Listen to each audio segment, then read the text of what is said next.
There's a certain subset of vegans on the internet who really like this guy, Leslie Cross, and his definition of veganism, the doctrine that man should live without exploiting animals. This is to such an extent that if you use a different definition, they're likely to accuse you of co-opting the vegan movement and demand you stop labeling yourself as a vegan. But what makes this definition so great? Is it even great? In this video, I'm going to make like Jake Paul and pick a fight with an old man. Having read his writings extensively, I'll analyze Cross's definition in detail and thoroughly dismantle the idea that the doctrine that man should live without exploiting animals is the indisputable definition of veganism. I'll first argue that, ironically, many of its defenders actually misunderstand Leslie Cross's definition. Secondly, I'll show that even when properly understood, Cross's definition suffers from fatal flaws that commit it to absurd conclusions. Before we get into the faux meat of the issue, I'd like to respectfully ask any supporters of Cross's definition to come into this video with an open mind. While yes, I may fire some shots occasionally, we all basically have the same goal of making the world a better place for animals. So let's actually work together here. If I've got something wrong, please correct me. And recognize that if there are shortcomings in your preferred definition of veganism, then it's in your interest and the interest of the animals to address them so that you can strengthen your advocacy. Now, let's delve into it.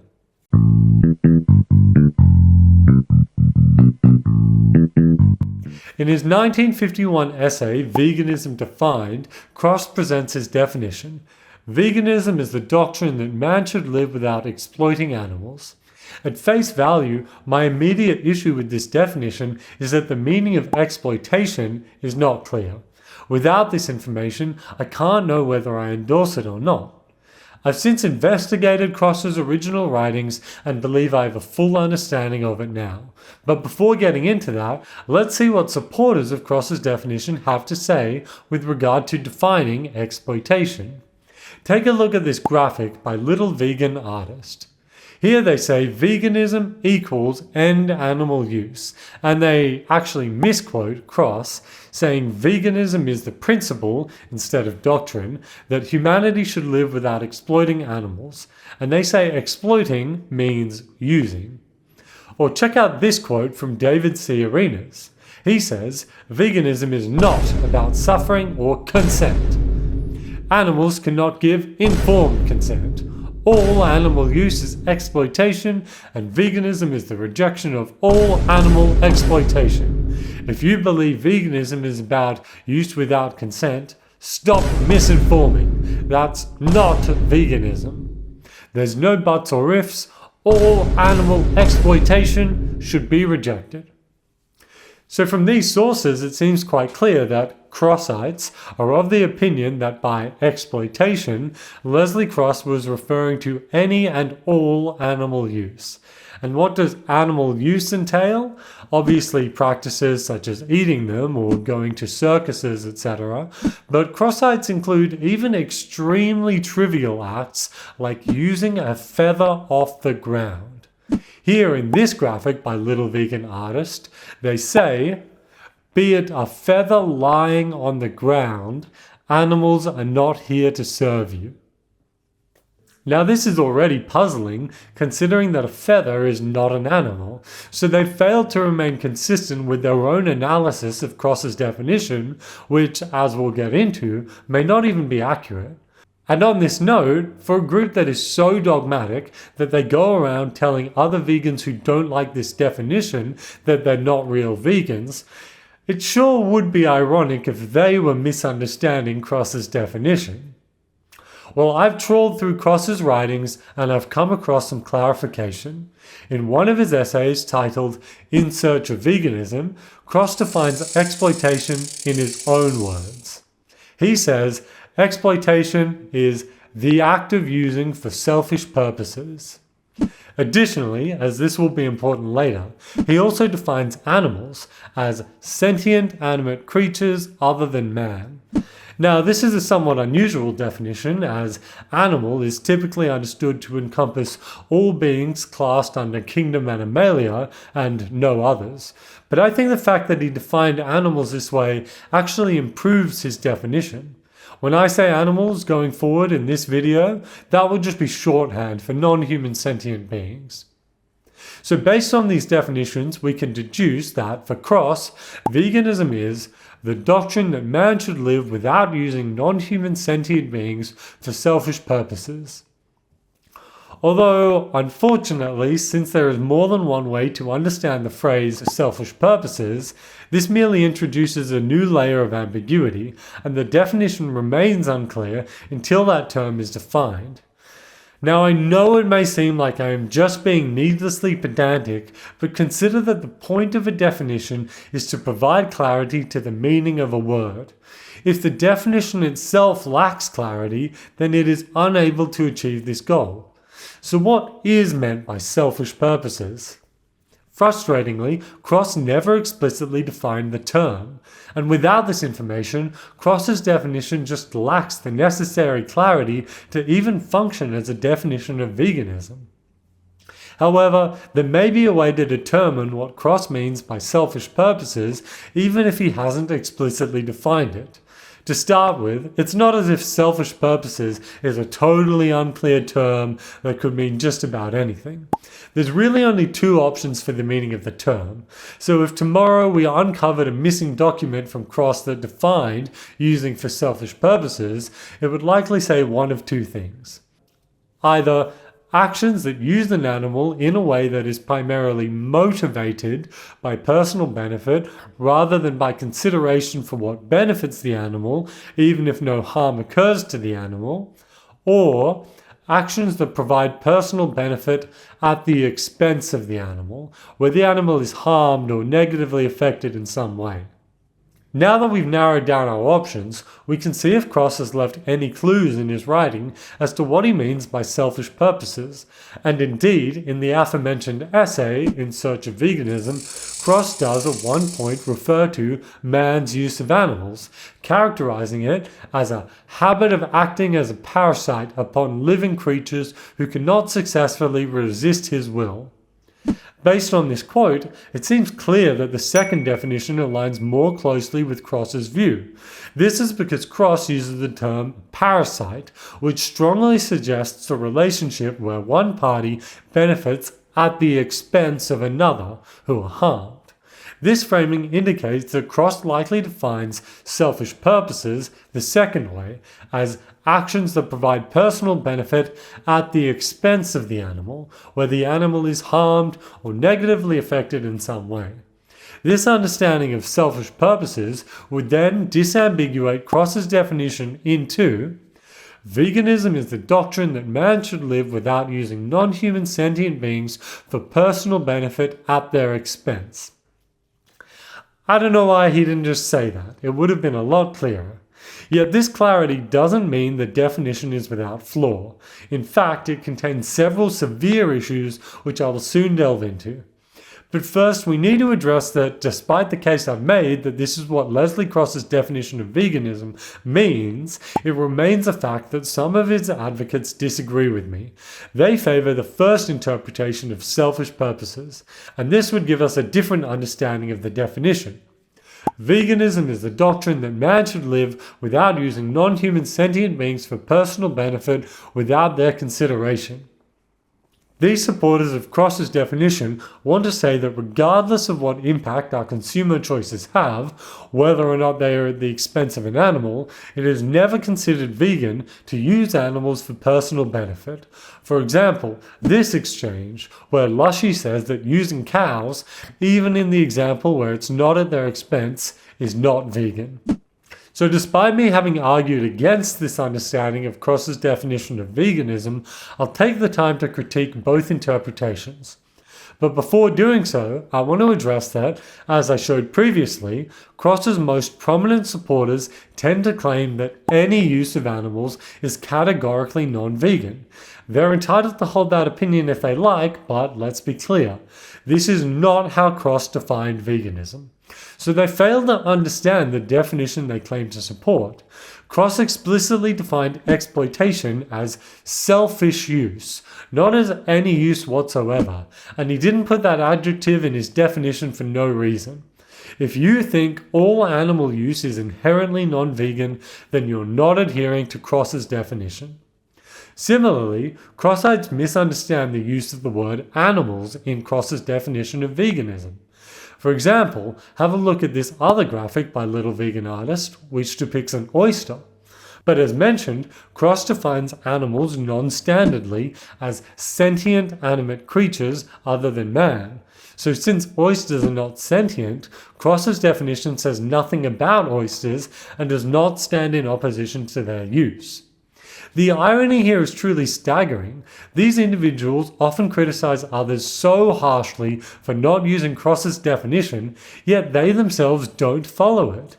I have to say, it's quite funny how Crossites are constantly telling others to read Cross when they obviously haven't done so themselves.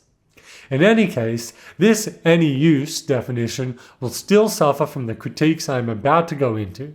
And as we're now getting into these critiques, what I expect might be the most controversial part of this video, I'd like to remind any Cross fans watching to just come into it with an open mind.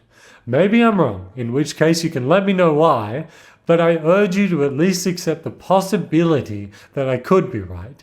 And if you truly care about veganism, then seeing the flaws in your position will only allow you to forge a better one. We're in this together and we have the same goal.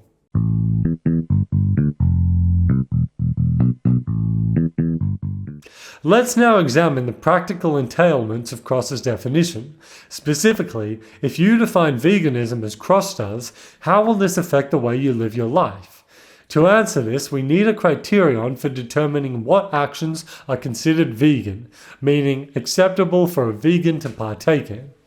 The most straightforward way to a criterion, derived from Cross's definition, is that if veganism is the doctrine that man should live without using non-human sentient beings for personal benefit at their expense, then vegans must not use non-human sentient beings for personal benefit at their expense. Similarly, you could say that if veganism is the doctrine that man should live without using non-human sentient beings for personal benefit without their consideration, then vegans must not use non-human sentient beings for personal benefit without their consideration. However, if this alone is our criterion, issues arise. For example, purchasing an egg could technically be considered vegan under either of these criteria. While buying an egg creates economic demand for animal use at their expense and without their consideration, the mere act of purchasing itself does not involve the buyer directly using an animal. The egg benefits the buyer and an animal was used to produce it, but the buyer did not personally engage in the act of using the animal. I believe most vegans would reject this idea that purchasing an egg is vegan, but under a strict reading of Cross's definition, it appears permissible. But this isn't necessarily a problem, as we could argue that if you think man should live without using non-human sentient beings at their expense or without their consideration, then you shouldn't promote this behavior, not merely refrain from it personally. To address this, we might refine our two criteria and say that vegans must not engage in or create demand for the use of non-human sentient beings for personal benefit at their expense and without their consideration. To phrase each of these formally, for the first one we could say that, for any action, if that action uses a non-human sentient being or creates demand for a non-human sentient being to be used, it is for personal benefit and it is at their expense, then that action is not vegan.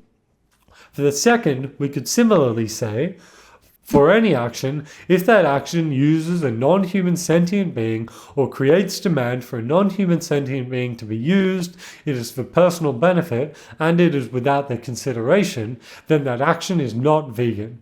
Using these refined criteria, we can assess what behaviors are and are not vegan under two interpretations of Cross's definition. This will provide valuable insight into whether we should use Cross's definition, because if it leads to absurd conclusions about what constitutes vegan behavior, then that implies we should use a different definition.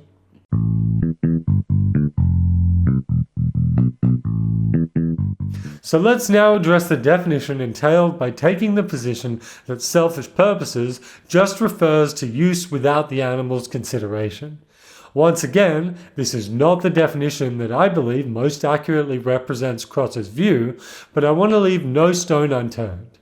This definition is, veganism is the doctrine that man should live without using non-human sentient beings for personal benefit without their consideration.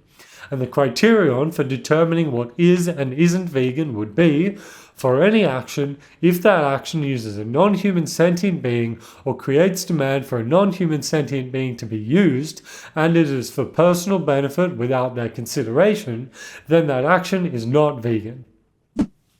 The example I'll be using to demonstrate absurdity on this definition of veganism is that even photographing an animal appears to be non-vegan. Photographing uses an animal as a subject or model and benefits the photographer without benefiting the animal, so it meets the criteria for selfish use. Yet when I've raised this example with proponents of this definition, they've consistently denied that photographing an animal constitutes use. Their offense? It's merely the act of creating a representation by capturing the light reflected off the animal. Now, to illustrate why this reasoning fails, let's consider an analogous situation.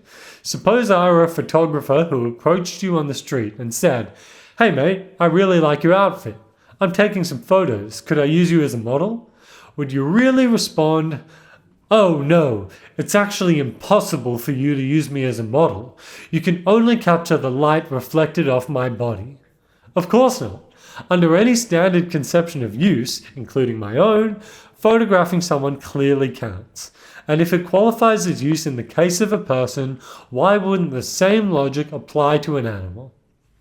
One response could be that in the human scenario, the model is being influenced in some way, perhaps by being asked to pose, whereas a wild animal would not be influenced during a candid photograph. However, this shifts the goalposts. Being influenced is not inherently tied to the word use, at least according to my understanding of the term. The model is being used regardless of whether they are aware of it or are physically affected. If you're going to argue that there is something flawed with my understanding of use, then you would have to provide me with a different conception of the term. But Cross does not do this. My interpretation aligns with how we use the word in everyday language. For example, it would be perfectly reasonable for me to say, I used a man sleeping on the street as a model for my photography assignment. Or, I used a bird in the park as a model for my photography assignment. However, to be charitable, we might introduce a distinction between active use and passive use. Active use involves this aforementioned influence by directly affecting or changing the subject's state of being, while passive use does not. Under this distinction, photographing an oblivious person or an animal in the wild would merely be considered passive use, and one could argue that the kind of use that should be considered non-vegan is active use. But note that Cross himself does not make this distinction, and this brings us to a critical point. If you argue that use should only apply to active use, then you are not truly supporting either interpretation of Cross's definition. This is because Cross does not differentiate between active and passive use. While adopting this distinction may resolve some of the issues in this interpretation of his definition, by doing so you are no longer adhering to Cross's definition. You are instead advocating for a revised, improved version. And as my purpose here is to assess Cross's definition, that falls outside the scope of this video. Now this demonstrates the extremely absurd conclusion that supporters of Cross's definition, who consider selfish purposes to mean animal use without their consideration, are committed to, that photographing an animal is not vegan. Now may be a good time to remind you that I previously showed, using quotes from Leslie Cross himself, animal use without their consideration isn't what his definition is opposed to, it's use at their expense. So you may be inclined to avoid this absurdity by agreeing with me and adopting that interpretation. I'm sorry to say, however, that move won't spare you from critique.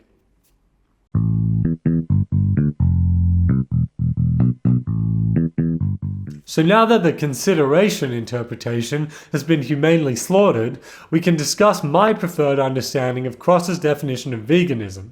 the doctrine that man should live without using non-human sentient beings for personal benefit at their expense.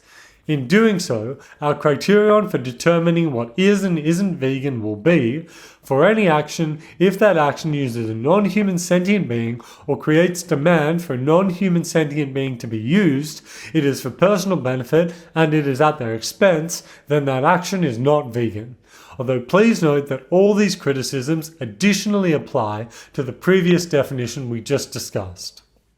An example I'll be using to demonstrate how even this definition of veganism commits its adherents to absurdity is that it would entirely forbid the use of drugs like propofol.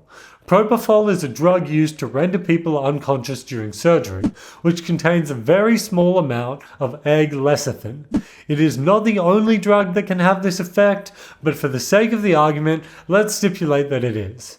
Unfortunately, for followers of Cross's definition, using propofol creates demand for a non-human sentient being to be used. It is for personal benefit and it is at their expense, so they will have to have their surgeries wide awake or hand in their vegan license. This kind of scenario is likely the very reason why even the vegan society itself has abandoned Cross's definition in favor of their current one, which makes certain exceptions for special cases in which animal products can be used. Now, I have my gripes with how they've gone about this, but I've already expressed these in my previous video about vegan definitions, so we don't need to get into that here. I'll just say that I do think it is acceptable to use propofol most of the time. Because in the case of most surgeries, the amount of harm caused by contributing to the animal agriculture industry is so minuscule that it is easily outweighed by whatever benefit the surgery will convey. An example I've given before of an equivalent scenario would be pinching somebody on the street in return for fixing a broken arm. I don't believe rights are inviolable, and in both of these circumstances, I deem the rights violation as justified. Because I believe it is acceptable to use propofol, and Leslie Cross's definition makes no exceptions for cases in which it is acceptable to increase demand for animal products, thereby forbidding the use of propofol, our ideas about the meaning of veganism are utterly incompatible. And if, like me, you think that propofol is vegan, then you're not using Leslie Cross's definition either. This idea goes even further, and I believe it's important to highlight the most extreme conclusions of Cross's definition to truly assess it. To this end, I'll point out that even many life-saving medications would be non-vegan. For example, anti-venom, equine-derived rabies immunoglobulin, anything in a gelatin capsule, or anything in a pill containing lactose. So, to be a real Crossite, you not only have to go through surgery wide awake, but you even have to get rabies and die, rather than use an animal product. It's that, or hand over your vegan card, you're out of the club. Then maybe you can come over and join me and other much more reasonable vegans who won't force you to undergo surgery without anesthesia. So as we've discussed, Leslie Cross's definition of veganism faces several criticisms, such as that it would forbid its adherents from using life-saving medications. However, there is a possible defense that escapes this conclusion, which I'll now explain.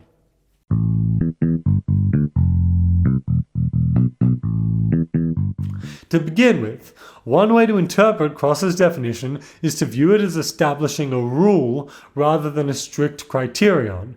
That is, we could say that from his definition of veganism follows a rule such as, it is not okay to use a non-human sentient being or create demand for a non-human sentient being to be used if it is for personal benefit and at the being's expense.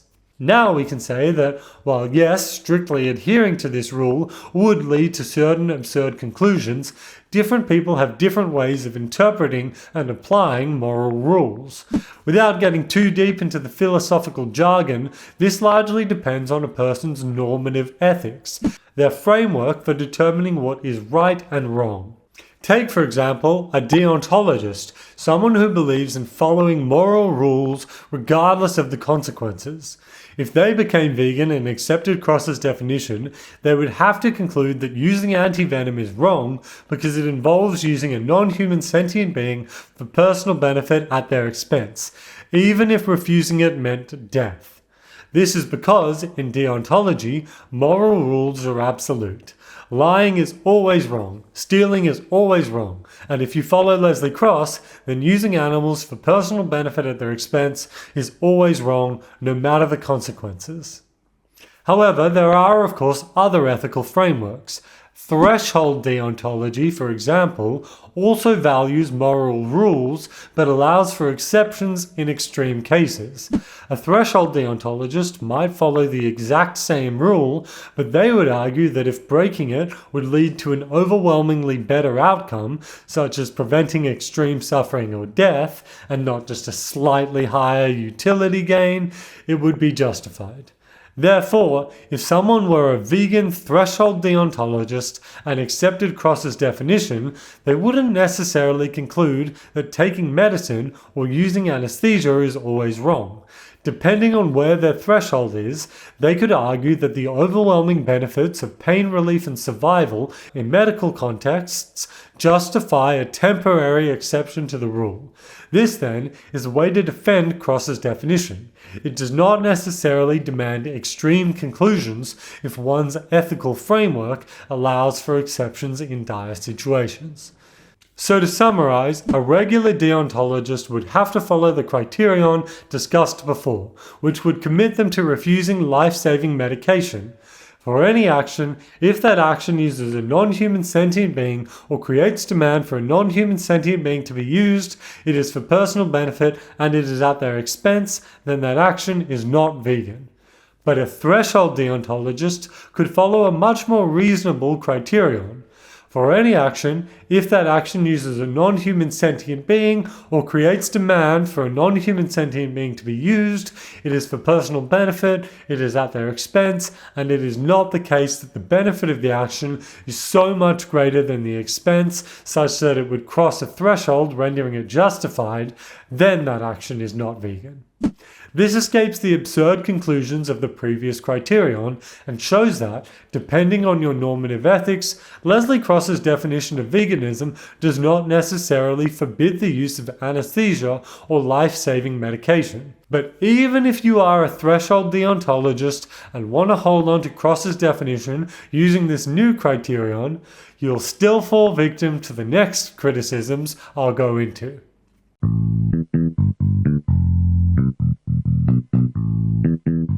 So an additional issue with Cross's definition is that it doesn't address the concept of extending positive rights to animals. For example, it doesn't advocate for ensuring a certain standard of living, providing legal protection, at least beyond exploitation, which, as I'm about to demonstrate, is insufficient, or actually helping animals in negative situations. Whereas I think that animals should have all the same rights as a trait-equalized human of equal sentience, positive and negative, Leslie Cross seems to view veganism primarily as the idea that we should simply leave animals alone. That said, his position doesn't exclude the possibility of extending positive rights to animals, so you could hold Cross's definition and in addition believe rights should be extended to animals. This just wouldn't be part of veganism. However, I believe veganism should serve as a comprehensive ideology that fully encapsulates our ethical obligations towards animals, including both negative and positive rights. If Cross, or anyone adhering strictly to his definition, is in fact opposed to extending positive rights to animals, I'd like to challenge them with a simple question. What's true of an animal that, if true of a human, would make you opposed to extending positive rights to that human? I'd be genuinely curious to hear their answer, and I suspect it would lead to some pretty strange conclusions. The final issue I will address is that under Cross's definition, it appears vegan to kill animals in circumstances I would not consider acceptable. While most vegans agree that killing animals is sometimes permissible and isn't out of accordance with veganism, for instance when dealing with infestations of cockroaches, ants or rats, Cross's definition would allow for killing in many more cases to be labelled as vegan, lots of which would not be accepted by the wider vegan community. Let me illustrate this with a thought experiment. Imagine you have a next door neighbour who lives with a rabbit. You know both the neighbour and their rabbit and would easily recognise either of them. Now, let's say one day the rabbit gets a bit lost and wanders into your home. Since you don't want the rabbit in your house, you can either kill it, or take it back to your neighbor. In what world would it be acceptable for a vegan to pick the first option? To me, and I'd imagine most vegans, it seems strongly at odds with veganism to say it's acceptable to kill the rabbit just because it entered into your home. I see this as a similar situation to if a young child of similar cognitive ability wandered into your home. To me, a vegan would be obliged to at least take care of them until their carer came, and ideally walk them back home, respecting their positive rights. I would never imagine a vegan killing them, and I wouldn't consider them to be vegan if they did. But under Cross's definition, killing this rabbit for entering into your home wouldn't render you non-vegan. This is because killing, in and of itself, does not typically constitute use. After all, what would you be using it for?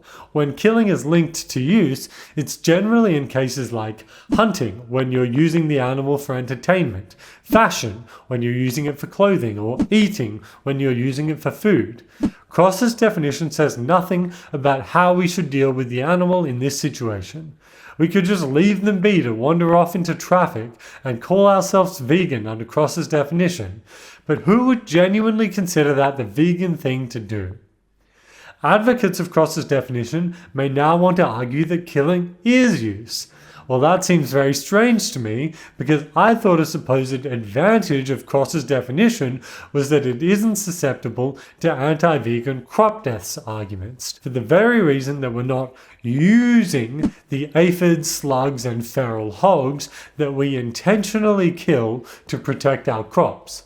But if killing constitutes use, then Cross's definition suddenly becomes vulnerable to these criticisms. If it were the case that killing constitutes use, then I sure hope Cross's supporters don't kill cockroaches, pantry moths, rats, ants, slugs, termites, bedbugs, flies, silverfish, or anything else invading their homes.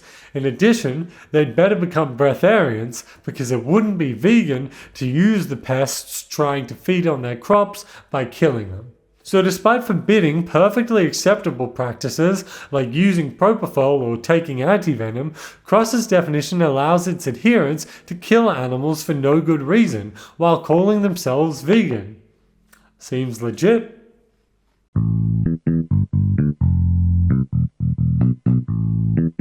I'd now like to highlight a few conclusions of Cross's Criterion that I actually agree with. I'd also imagine his followers will be quite surprised to hear these conclusions because, in my observations and conversations with them, it seems they tend to be opposed to these practices. However, I find myself in agreement with Cross on these points. For starters, considering they're not sentient, oysters and many other bivalves are typically considered vegan under Cross's definition. This is because, while these creatures are typically classified as animals, we should remember that Cross defines animals in a non-standard way, as sentient beings other than man.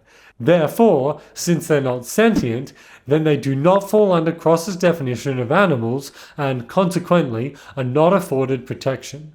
Additionally, consuming roadkill or dumpster-dived meat does not create a demand for the use of sentient beings or use them at their expense, making such practices vegan according to Cross's Criterion. If you're going to discount the fact that the animal is no longer sentient and say it doesn't matter because they once were sentient, and perhaps claim that eating them is at their expense because you're desecrating their corpse, a simple response would be to say that these objections don't apply to other animal products such as dumpster-dived milk or eggs.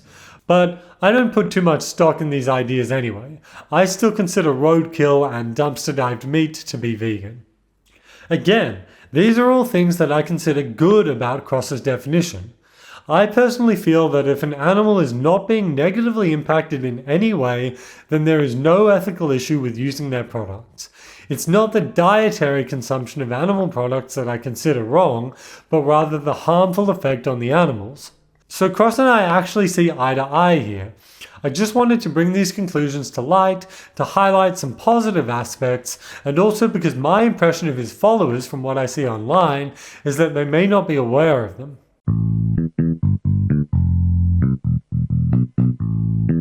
Let's talk a bit more about his followers.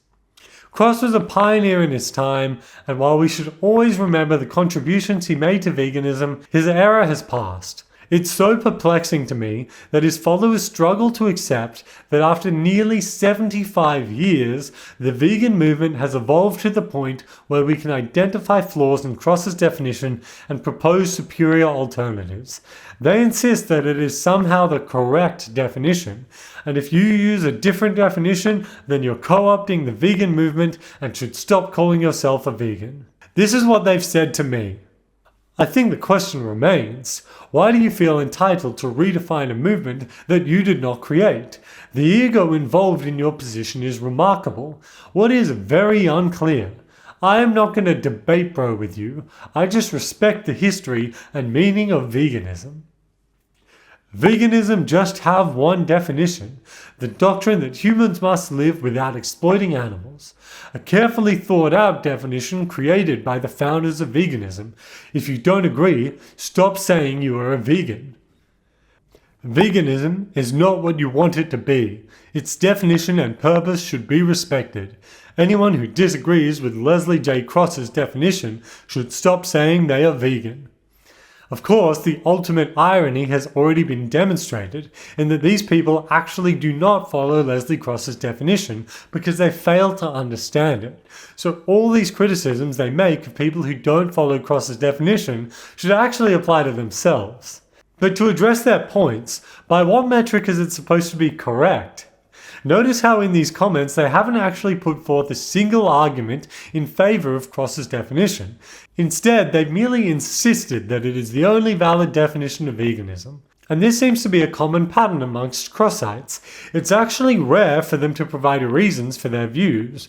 Their justification for using this definition appears to be not much more than the claim that it is the correct definition.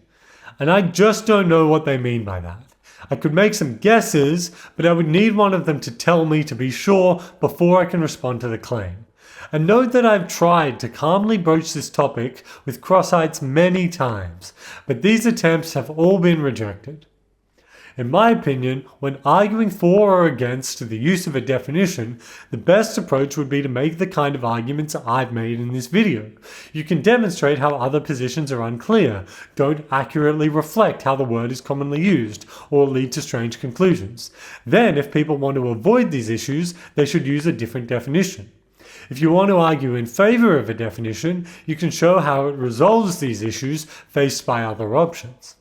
But to address some of the few claims made by Cross's supporters, the claim about co-opting the movement is one that strikes me as very unclear.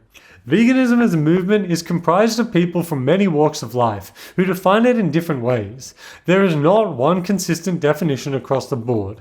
There's no evidence that Cross's definition is the most popular. It's certainly not the strongest as I've demonstrated, and it's not even officially held by the Vegan Society anymore. It appears to simply be the definition his followers prefer, and that may not even be true because, as I've shown, they frequently misunderstand it. Additionally, I have heard supporters claim that Cross's definition was the first definition of veganism. I'll address this, but first let's recognize that even if that's true, I don't see why this would commit every vegan to using it. Should we all still be using rotary phones because they were the original telephones? No.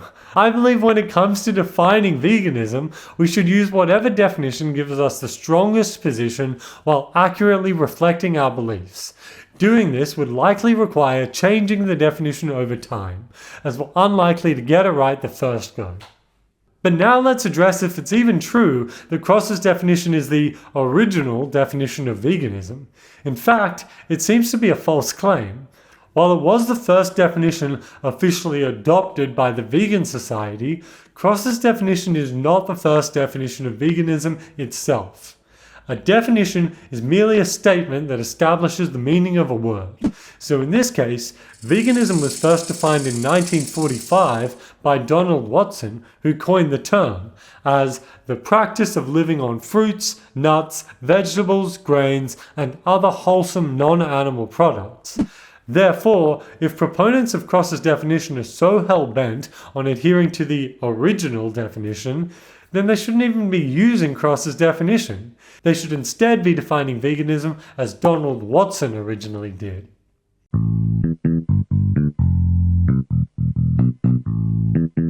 So at this point, you'd be quite justified in asking, if you think Cross's definition is so bad, what's your definition of veganism? And while I do have one that I prefer, the truth is that it doesn't really matter. Even if I had the worst definition of veganism imaginable, or no alternative, it wouldn't invalidate any of the criticisms I've made about Cross's definition. Nevertheless, I do think it's nice to give solutions alongside criticism, so although it's a little outdated, I'll link my previous video on the topic where I answer this question. Just note that the definition I use now is a slightly modified version of that definition, but it still generally gets the point across. I'm not going to share my definition in this video because I imagine it would likely just lead to people arguing about my definition rather than addressing the points I've made about Cross's. I also want to say that if you haven't found a definition of veganism that you like, then it's fine to say that you don't have an exact definition of veganism yet. And of course, not every vegan has the same values I do. If somebody follows the Leslie Cross definition or the current Vegan Society one, I'd still likely consider them vegan, despite the fact that we obviously disagree quite strongly on what that means. As I said previously, we all pretty much have the same goal. I just want proponents of Cross's definition to stop being so horrible to everyone they disagree with, saying they're not real vegans, and should stop co-opting the movement because they don't use Cross's definition. My hope is, now that they see their preferred definition isn't as flawless as they thought, and that they don't actually even follow it, they will engage in more constructive dialogue and refrain from harshly dismissing those with differing views.